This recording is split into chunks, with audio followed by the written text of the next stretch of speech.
Don't do it! Don't do it! Don't freaking do it! Damn you! I'll show you a GG!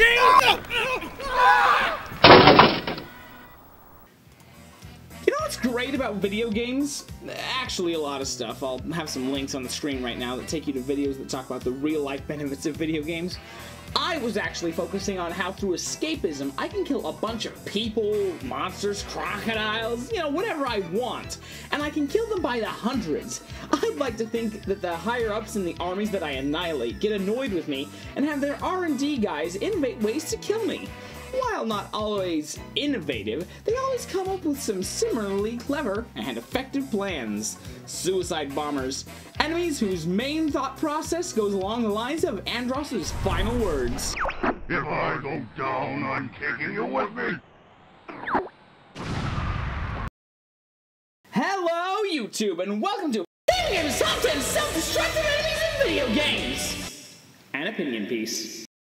Alrighty, for this list I have a few requirements. The enemy goes in knowing that it will not have a medal pinned to its chest, but hoping that it will have a statue erected in its honor.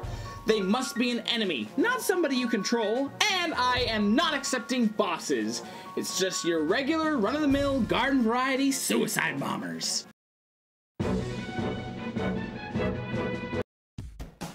Starbursts from Sonic 2.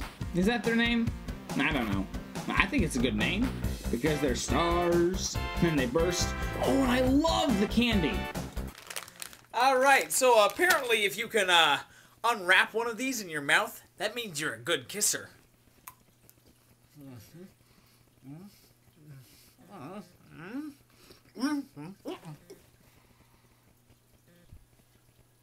Oh, shoot. These little guys are a common enemy in the second to last level of the game. They're immune to your attacks and can only be killed by their own hand. If you enter their aggro range, they'll make a beeline for you and explode, sending 5 prickly points into the world. While not the most glorious explosion, the levels are usually set up where you're gonna get stabbed by one of these points.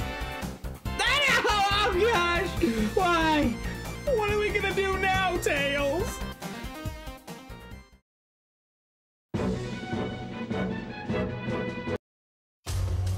A lot of enemies from the Resident Evil series who try to take you down with them.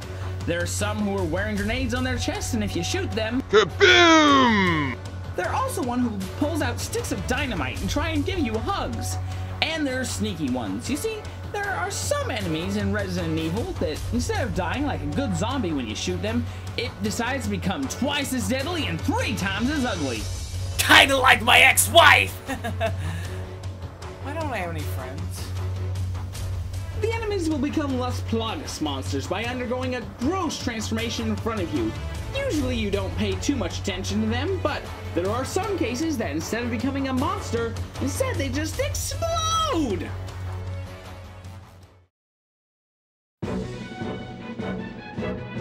Alright, the next set of enemies are low on this list because they don't necessarily die from their attacks, and you can't technically control them. But since you can control them, you know that all of their attacks are one-way trips. The Left 4 Dead Boomer and Charger. The Boomer is the most obvious since when it dies it has an AoE attack smearing everyone nearby with some nauseous bile that blinds characters and sends in a horde to attack. The second, and arguably more effective suicider is the San Diego Supercharger, who can grab his foes and leap to both of their deaths, which is huge for the infected team. Knock knock! Who's death?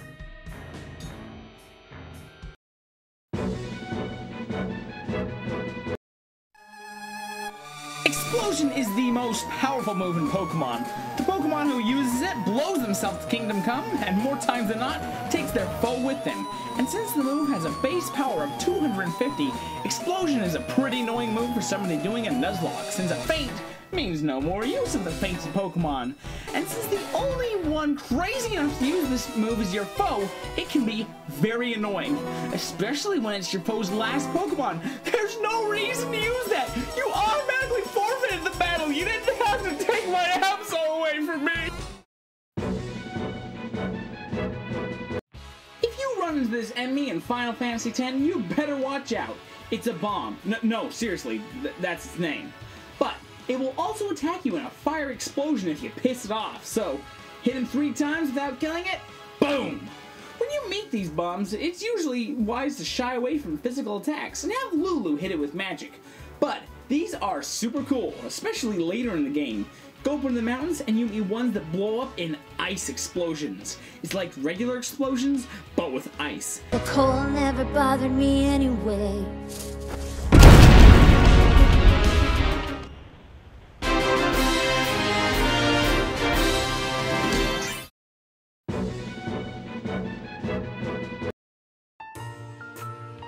Oh man, slashing up all these zombies sure is boring. If only I had another enemy type to vary up the gameplay.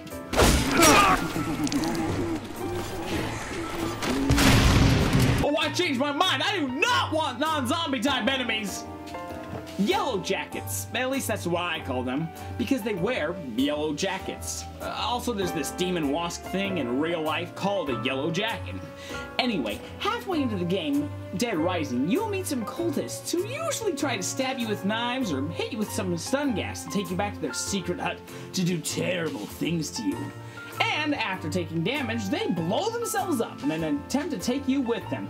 I actually find their suicide the most amusing on this list because of how graceful it is.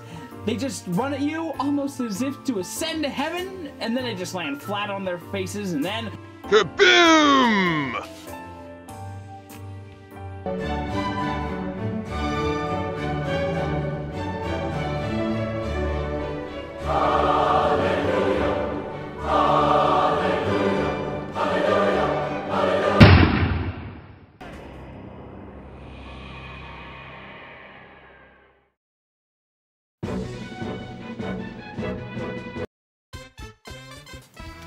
tried to guess any of the enemies on this list, you most likely thought of Bob-ombs.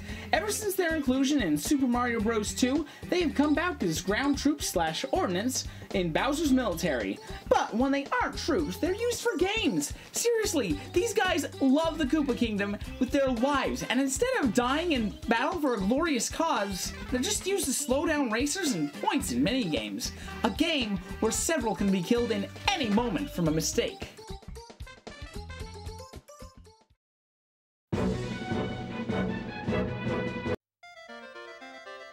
Okay, so these guys don't necessarily try to get themselves killed, but I wanted somebody on the list whose suicide wasn't an explosion, so Clobbers from Donkey Kong Country 2. While not necessarily trying to die, a failed attempt to get the monkey usually results in their death because they try to knock you off cliffs, and by simply hopping over them, they won't be able to slow down, and they'll leap off for King K. rule. And we do have a true suicider later in the game. Instead of hiding in a regular barrel, kabooms hide in TNT barrels. However, while capturing footage for this video, I noticed after my death that Clobbers and kabooms probably killed themselves for the simple joy of killing themselves. Yeah, we killed the monkey! Celebratory suicide!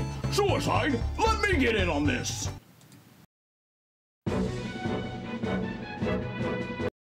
Now the enemy that prompted me to make this list. Minecraft is the most popular game in recent history, and the most iconic enemy is the Creeper. I even have one mounted on my wall. So that I never forget the Minecraft Vietnam. Chet, you gotta get out of here. Take the diamonds and run. I won't leave you. We don't have time to talk about it! Get out of here! I'm sorry, buddy! You monster! You took everything from me! I guess since this list is about the top 10 self-destructing enemies, I may as well explain what they do. If they see you, they walk towards you, and if they get close, they try to blow up your statue of Awesome Man. But they can't hurt Awesome Man, because he's awesome. I just wouldn't suggest an awesome samurai bridge battle with a creeper. They tend to commit seppuku whether they win or lose, which means that you lose too.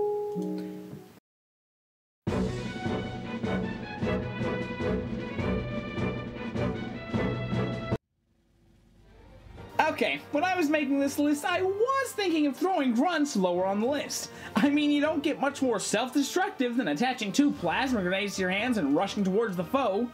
except for the flood carriers. These are enemies that after committing suicide become several more enemies whose main form of attack is committing suicide. It's like the inception of self-destructing. Ah, get on me, you filthy animals! So, there's the video. I honestly expected it to be a little longer than this, but I guess the attack of blowing yourself up is pretty self-explanatory and simple. Simple, but effective.